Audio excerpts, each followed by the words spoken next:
Hello and welcome to the English Like a Native podcast. My name is Anna and you're listening to week 37, day 4 of your English 5 a day. This is a little series that just seems to keep growing, where we introduce you to 5 items of vocabulary every day of the working week from Monday to Friday. And we deep dive into this vocabulary, then bring it together in a little story, in the hopes of entertaining you while also expanding your vocabulary and improving your listening skills. So, let's start today's episode with a phrasal verb, and it is very dramatic. It is to storm out. Storm out. We spell this S-T-O-R-M, storm, out, O-U-T, storm out. To storm out is to leave a place or a situation angrily and abruptly. So if we are having a conversation and you say something that upsets me deeply, I might just turn around and walk out in an angry way. So that would be me storming out. Here's another example. Jessica stormed out of the meeting after her proposal was rejected. Have you ever dramatically stood up and stormed out? Was it a work situation or was it a personal situation?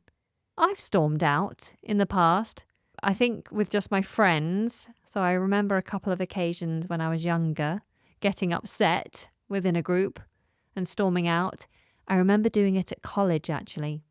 We were in a drama class and everyone was supposed to mimic someone else in the group and we were all supposed to guess who they were mimicking. And one of my very good friends did a very unkind portrayal of me. And everyone jumped in and said, "Oh, that's definitely Anna." And it really upset me. And so I stood up and stormed out in floods of tears. Very dramatic.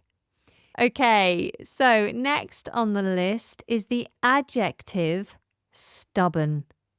Stubborn. We spell this S-T-U B-B-O-R-N, stubborn, stubborn. This instantly makes me think of my 3-year-old. Stubborn means that you will not change your mind, your opinion, your attitude, your actions. Whatever you've decided to do or whatever opinion you hold, it cannot be changed if you are stubborn. My 3-year-old is so stubborn. It's so tiring as a parent to have such a stubborn child.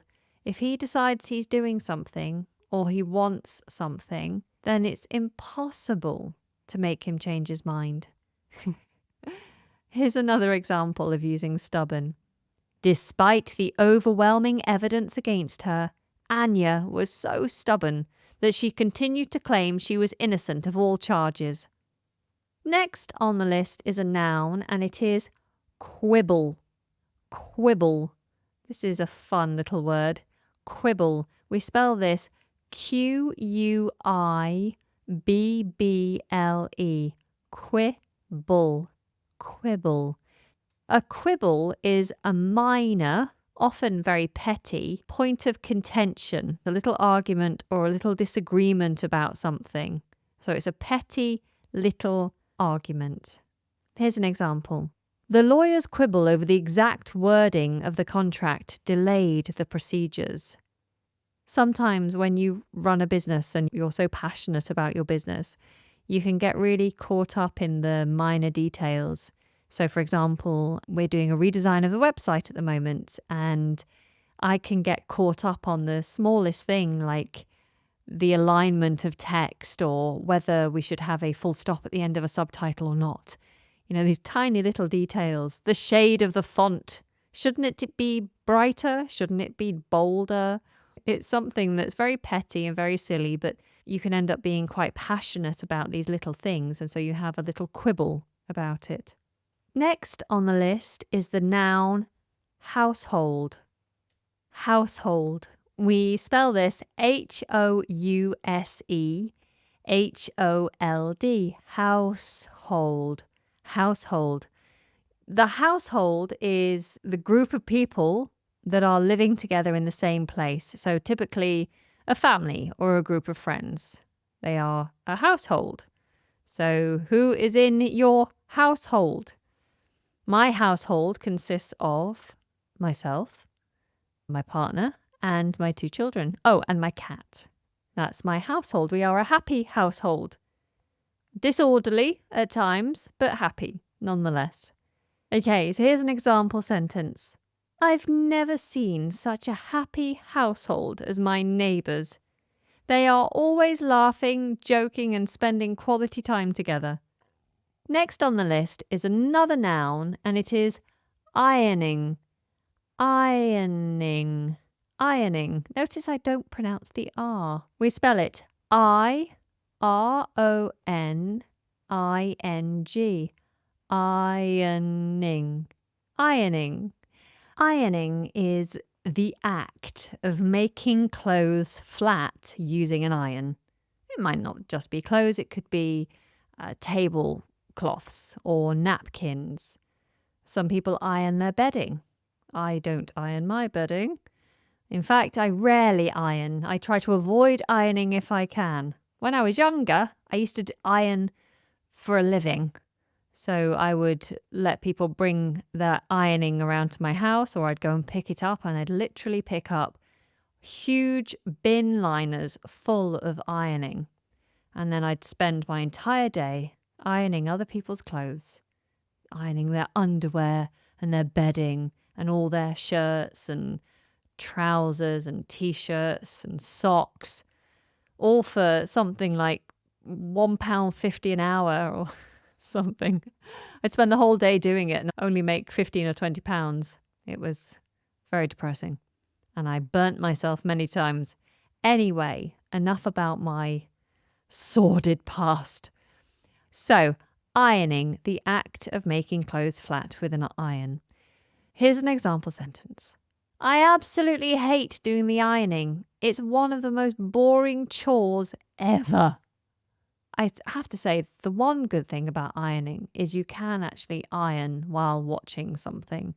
So if you need to catch up on a series on Netflix or something like that, then you can set your ironing board up and plug in your iron and do your ironing while you're watching something. You just have to be careful that you don't burn yourself.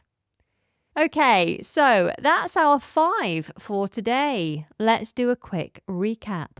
We started with the phrasal verb storm out, which means to leave a place or a situation angrily and abruptly. Then we had the adjective stubborn, which means that you will not change your mind or your opinion. You're set in your ways. Then we had the noun quibble, a little petty argument about something, a petty disagreement. We had the noun household, which refers to a group of people that are living together in the same place. And we had the noun ironing, describing the act of using an iron to make clothes nice and flat. So let's now do this for pronunciation purposes. Please repeat after me. Storm out. Storm out. Stubborn. Stubborn. Quibble. Quibble. Household. Household. Ironing. Ironing. Very good. Okay. What is the adjective that I used to describe my 3-year-old who will not change his mind? Stubborn. Yes. And when I was at my college doing a drama class where someone made fun of me, what did I do? In anger, I left the place, but what phrasal verb would we use? I stormed out. I left in anger. I stormed out. And what noun describes a minor little point of contention, a minor disagreement? A quibble. A quibble. And what noun is the act of making clothes flat? The chore that I hate. Ironing, yes. And if you're talking about a group of people who live together in the same place, what noun could you use? Household. Yes, my household. All right, listen out for these items once again in today's story time.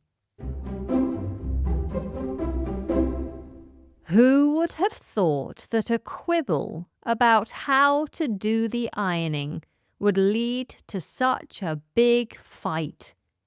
Jenny and Tom prided themselves on their mostly happy household. With such different personalities, arguments sometimes happen. Tom is calm, organised, and enjoys routine. Jenny is more spontaneous, but can be chaotic and messy. Despite their differences, they do their best to resolve disputes without screaming at each other, slamming doors, or going silent. Jenny knew Tom could be stubborn too, but this time he took it to a whole new level. Tom hated doing the ironing, so one Sunday afternoon, Jenny offered to do it for him. To make it less boring, she listened to a podcast while she tried to get the creases out of their shirts. Suddenly, she heard Tom saying, "No, not like that," as she ironed his shirt collar. She hit pause on the podcast and took out her headphones. "You're doing it wrong." "What am I doing wrong?" she asked, bewildered. "That's not how you iron a shirt collar," Tom exclaimed. "It's how I iron mine." "Well, it's not the right way to do it." Jenny passed Tom the iron and stormed out, shouting, "Iron your own stupid shirts." She was annoyed at being criticised after offering to help. Seeing how upset he had made Jenny, Tom left the ironing and went to apologise. "I'm sorry, babe. I'm a bit stressed out. I have an important meeting at work next week. I want everything to be perfect, including my shirts. The way you iron them is fine." "That's not what you said a few minutes ago," replied Jenny. "I know. I was being stubborn. I appreciate your help. I need to relax and let you do things your way." "Even if it's not perfect?" she said, smiling. "Exactly," said Tom. "Okay. Apology accepted. You can finish the ironing, though. I'm going to listen to my podcast in peace." "Of course, babe," he said, as he leaned in to kiss her. And that brings us to the end of today's episode. I do hope you found this useful. If you did, please take a second to leave a like, a rating, or review. And don't forget to come back tomorrow for another episode of your English 5 a Day. Until then, take very good care and goodbye.